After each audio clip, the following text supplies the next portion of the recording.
Assalamualaikum warahmatullahi wabarakatuh. Selamat pagi dan salam sejahtera untuk kita sekalian.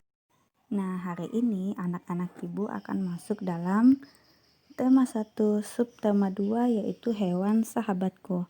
Nah, kemarin pada subtema 1 kita belajar tentang tumbuhan sahabatku, sekarang kita belajar tentang hewan sahabatku. Nah, hari ini anak-anak ibu akan masuk dalam pembelajaran 1 dan pembelajaran 2. Dan untuk pembelajaran 1 kali ini, mata pelajaran yang akan kita pelajari yaitu IPA, Bahasa Indonesia, dan IPS. Nah, sebelum kita masuk dalam materi, anak-anak ibu harus tahu dulu apa tujuan pembelajaran kita hari ini.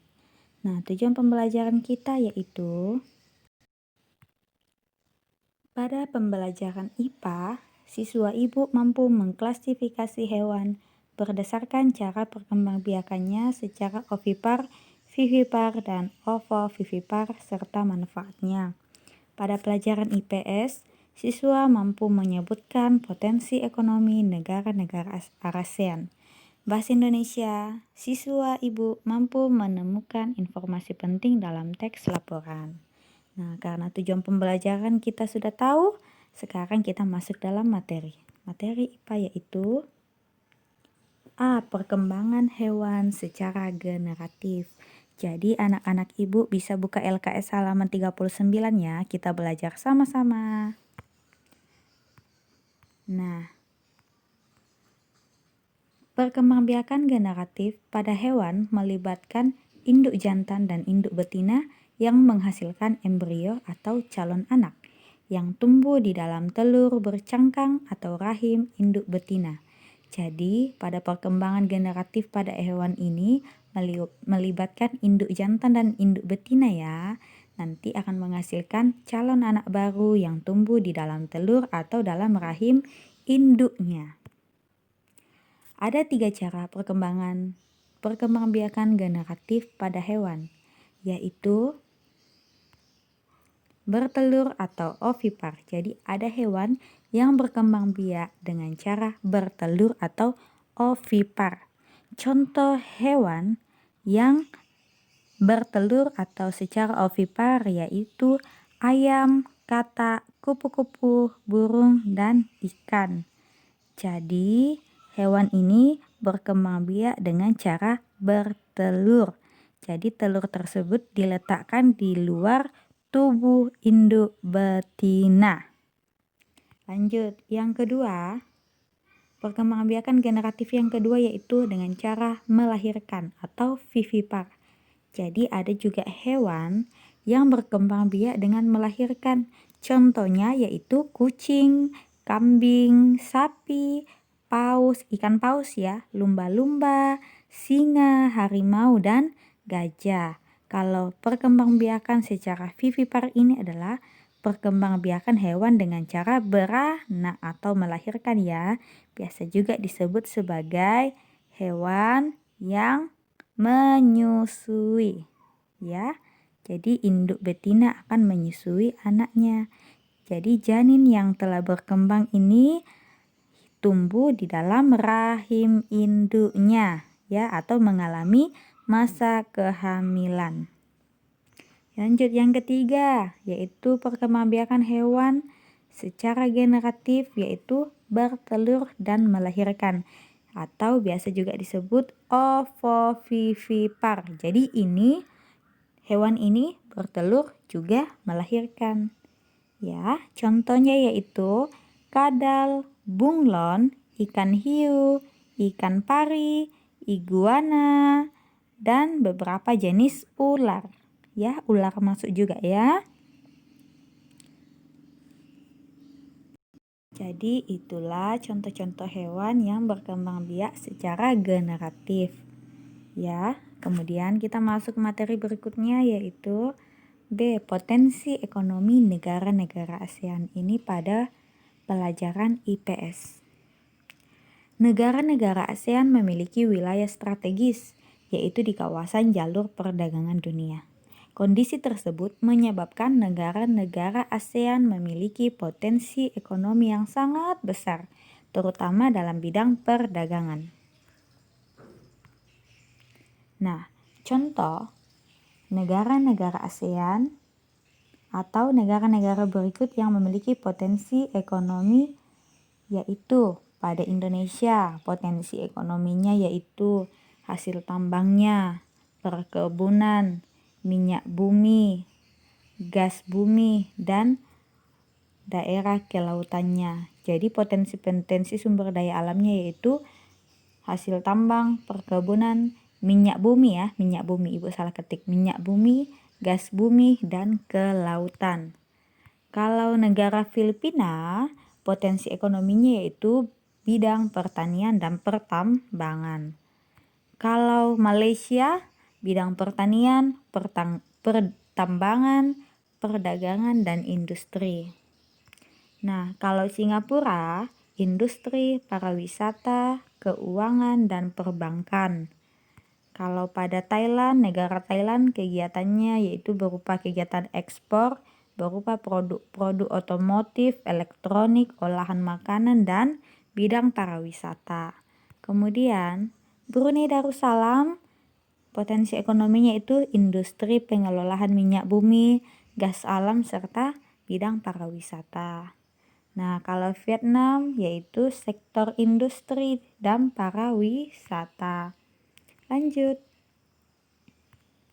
Nah, kalau Myanmar, pertanian, industri, dan pertambangan. Nah, kalau Laos, pertanian dan kayu. Lanjut. Kalau Kamboja, bidang pertanian. Jadi sumber daya alamnya yang paling terkenal, yang paling maju di Kamboja yaitu pertanian. Lanjut, kita masuk dalam pelajaran bahasa Indonesia. Informasi penting dalam teks laporan. Teks laporan merupakan informasi yang disusun berdasarkan hasil pengamatan dengan tujuan untuk diinformasikan kepada banyak orang. Teks laporan memiliki ciri-ciri. 1. Laporan memuat fakta. 2. Laporan bersifat objektif. 3. Hasil laporan ditulis lengkap. 4. Laporan disajikan dengan kosakata baku, kalimat yang efektif dan mudah dipahami. Nah, informasi pokok atau informasi penting merupakan pokok pikiran atau gagasan pokok tiap paragraf yang kamu dengarkan dari sebuah laporan. Dan berdasarkan gagasan pokok yang ditemukan, kamu dapat menyusun kesimpulan. Nah, itu adalah materi-materi di pembelajaran 1.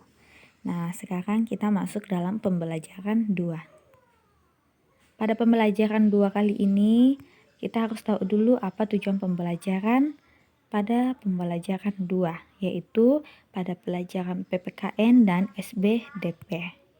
Nah, pada PPKN, siswa mampu menemukan 3 contoh pelaksanaan sila keempat Pancasila dalam kehidupan sehari-hari dengan benar. Yang kedua, setelah berdiskusi, siswa mampu menerapkan 2 kegiatan yang sesuai dengan sila keempat Pancasila dalam kehidupan sehari-hari. Pada pelajaran SBDP, siswa mampu merencanakan desain patung dan maknanya secara rinci. Yang kedua, dengan menggunakan bahan tanah liat, lilin malam, atau adonan plastisin, siswa mampu membuat patung dengan rinci. Nah, kita masuk dalam materi PPKN. Makna dan contoh nilai sila keempat Pancasila. Pada pembelajaran subtema 1 kemarin, kita telah belajar sila pertama, nilai sila pertama, kedua, dan ketiga dalam Pancasila. Nah, pada pembelajaran kali ini kalian akan belajar contoh dan nilai sila keempat Pancasila. Lambang sila keempat adalah kepala banteng. Kenapa menggunakan kepala banteng? Nah, lambang kepala banteng digunakan karena banteng merupakan hewan sosial yang suka berkumpul. Seperti halnya musyawarah mencerminkan orang-orang harus berkumpul untuk mendiskusikan sesuatu. Demokrasi Pancasila adalah demokrasi yang mengutamakan musyawarah untuk mufakat. Musyawarah merupakan cara paling bijaksana untuk menyelesaikan berbagai masalah yang terjadi dalam masyarakat.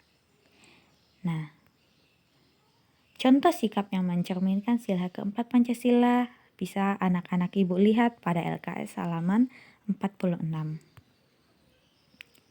Kita masuk dalam pembelajaran SPDP. Nah, ide membuat karya patung dapat berasal dari mana saja. Bentuk patung yang dibuat dengan meniru bentuk-bentuk alami disebut patung figurasi, dan patung non-figurasi merupakan patung yang melepaskan dari asosiasi suatu objek atau berbentuk abstrak.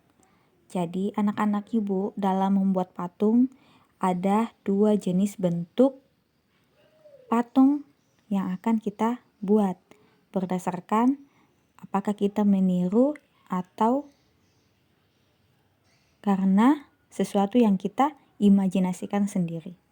Nah, patung tersebut itu dikelompokkan menjadi dua, ada patung figurasi dan ada patung non-figurasi. Seperti yang ibu katakan tadi, patung figurasi itu adalah bentuk patung yang dibuat dengan meniru bentuk-bentuk alami.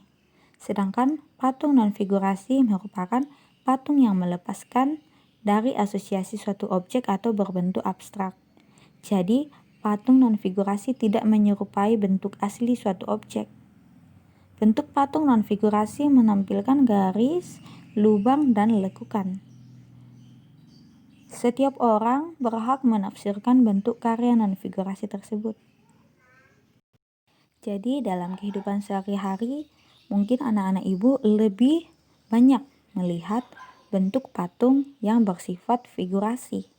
Contoh ya, patung yang bersifat figurasi, yaitu manusia, hewan, dan tumbuhan. Jadi patung figurasi ini atau figuratif ini memiliki wujud yang nyata, berbeda dengan patung non-figuratif. Jadi kalau patung non-figuratif itu bentuknya abstrak.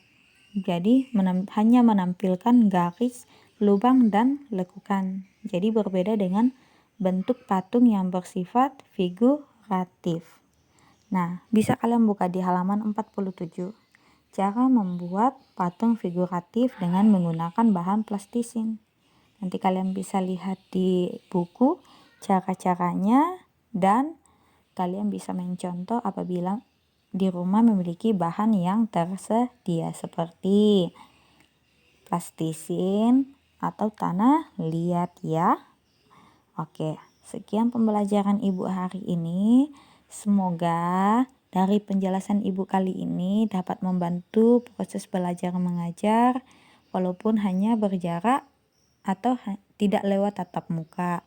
Tapi setidaknya ibu harapkan sebelum mengerjakan tugas atau latihan soal di dalam LKS, ibu harap anak-anak ibu dapat mengikuti video pembelajaran yang ibu buat ini sehingga buku itu bisa kalian buka, kalian baca, bukan hanya untuk mengerjakan tugas latihan. Setidaknya dari materi yang ada di buku, anak-anak ibu bisa memahaminya walaupun tidak semua dalam buku. Jadi harapan ibu walaupun kita belajar dari rumah, tidak bertatapan muka dengan ibu, dengan kalian semua, ibu harapkan dalam pertemuan lewat pembelajaran dari rumah ini, anak-anak ibu dapat memahami pembelajaran walaupun hanya sedikit.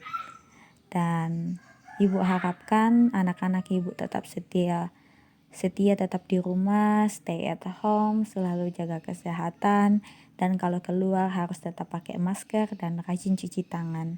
Oke? Tetap jaga kesehatan dan tetap semangat dalam belajar. Terima kasih.